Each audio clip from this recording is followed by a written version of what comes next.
الحمد للہ وحدہ والصلاة والسلام علی من لا نبی بعدہ۔ قابل احترام سامعین اکرام، اعتکاف کے اہم اور ضروری مسائل چل رہے ہیں۔ انہی میں سے ایک مسئلہ یہ بھی ہے کہ رمضان کے آخری عشرے کا اعتکاف مسنون ہے۔ مسنون ہے، سنت مؤکدہ علی الکفایہ ہے، اور مسنون اعتکاف کے لیے روزہ شرط ہے۔ روزے کے بغیر مسنون اعتکاف صحیح نہیں ہوتا۔ البتہ نفلی اعتکاف کے لیے روزہ شرط نہیں ہے، اس لیے اگر کوئی بیماری کی وجہ سے روزہ رکھنے پر قادر نہیں ہے اور روزہ رکھنے کی وہ طاقت نہیں رکھتا ہے تو نفلی اعتکاف کر سکتا ہے، انشاءاللہ اس کا اجر و ثواب اس کو ملے گا۔ طبعی ضرورت، مثال کے طور پر پیشاب پاخانہ کے لیے، نجاست اور گندگی کو دور کرنے کے لیے، احتلام کی وجہ سے نہانا واجب ہو گیا ہو یا ہوا خارج ہو گئی ہو تو غسل جنابت اور واجب وضو کے لیے اعتکاف کی حالت میں مسجد سے باہر جانا درست اور جائز ہے، کیونکہ طبعی ضرورت کی وجہ سے مسجد سے باہر نکلنے کی اجازت ہے۔ تو پیشاب پاخانہ اور ایسے ہی اگر کپڑوں پر کوئی گندگی لگ گئی ہو تو اس کو دور کرنا ہے، یا احتلام ہو گیا تو اس احتلام کی وجہ سے غسل واجب ہو گیا تو اب باہر نکلنا ضروری ہے، تو ان تمام صورتوں میں مسجد سے باہر نکلنے کی معتکف کو اجازت ہے اور اس سے اعتکاف نہیں ٹوٹتا۔ ایسے ہی شرعی ضرورت اگر ہو تو باہر نکلنے کی اجازت ہے۔ شرعی ضرورت مثال کے طور پر جمعہ کی نماز پڑھنے کے لیے مسجد سے باہر جانا، جبکہ معتکف جس مسجد میں ٹھہرا ہے وہ جمعہ کی نماز نہ ہوتی ہو، وہاں پر جمعہ کی نماز نہ ہوتی ہو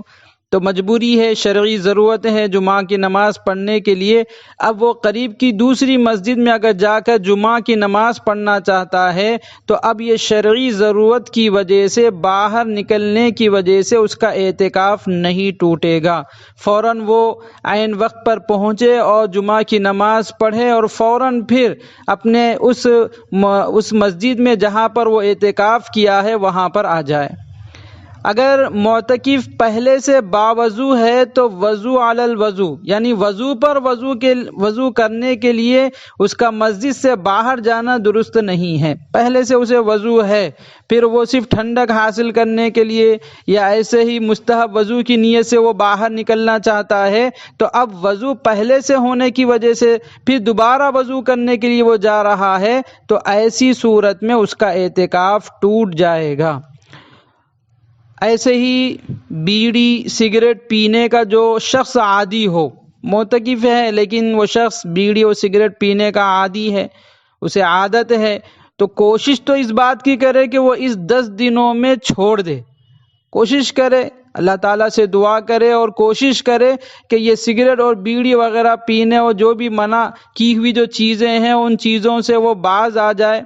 لیکن اگر طلب زیادہ ہو رہی ہو تو مسجد میں پینے کی اجازت نہیں ہے، نہ سگریٹ پینے کی اجازت ہے نہ بیڑی پینے کی اجازت ہے۔ البتہ استنجا کرنے کے لیے جب جائیں گے، یعنی پیشاب پاخانہ کے لیے بیت الخلاء یعنی ٹوائلٹ جاتے وقت اس ضرورت کو پورا کر لے، یعنی اس درمیان میں اس ضرورت کو، سگریٹ اور بیڑی پینے کی اس ضرورت کو پورا کرنا چاہیں تو کر سکتے ہیں۔ کوشش تو اس بات کی کرنا ہے کہ اس صورت میں چھوڑیں، اس 10 دنوں کے اندر سگریٹ اور بیڑی سے حتی الامکان بچنے کی کوشش کریں۔ لیکن زیادہ طلب ہو تو ایسی صورت میں بیت الخلاء یعنی ٹوائلٹ جاتے وقت میں اس ضرورت کو پورا کر لیں۔ خاص بیڑی یا سگریٹ پینے کی غرض سے مسجد سے باہر نکلنے کی اجازت نہیں ہے، ورنہ پھر اس شخص کا اعتکاف ٹوٹ جائے گا۔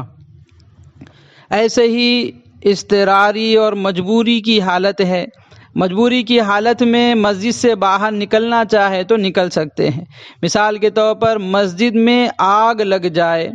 خدا نخواستہ، یا منہدم ہو جائے یعنی عمارت گر جائے، تو عمارت کے گر جانے کی وجہ سے یا مسجد میں آگ لگ جانے کی وجہ سے اب وہ معتکف اپنی مسجد سے باہر نکل سکتا ہے، البتہ اس کا اعتکاف نہیں ٹوٹے گا ایسی صورت میں دوسری مسجد میں منتقل ہو جائے اور دوسری مسجد میں جا کر وہاں پر اپنا اعتکاف مکمل کرے۔ اب ایسے ہی معتکف کے لیے ایک اہم چیز یہ بھی ہے کہ خاموشی کو عبادت سمجھ کر اگر وہ مستقل خاموش رہ رہا، فضول یا لایانی بکواس کر رہا ہو، اور خرید و فروخت یعنی خریدنے اور بیچنے کا سامان مسجد میں لانا، یہ ساری چیزیں کیونکہ اعتکاف کو مکروہ کر دیتی ہیں، اعتکاف کو مکروہ بنا دیتی ہیں، اور وہ مکروہ چیزوں سے پرہیز کرے، یعنی زیادہ دنیاوی باتیں کرنے سے بھی پرہیز کریں، لایانی اور فضول باتوں کے کرنے سے بھی احتیاط کریں، اور خرید و فروخت کا جو سامان ہے باضابطہ مسجد میں لا کر بیچنے سے بھی وہ احتیاط کرے، کیونکہ ان تمام چیزوں سے اس کا اعتکاف مکروہ ہو جاتا ہے۔ الغرض یہ چند اعتکاف کے ضروری اور اہم مسائل تھے، انشاءاللہ اور بھی مسائل ہیں جو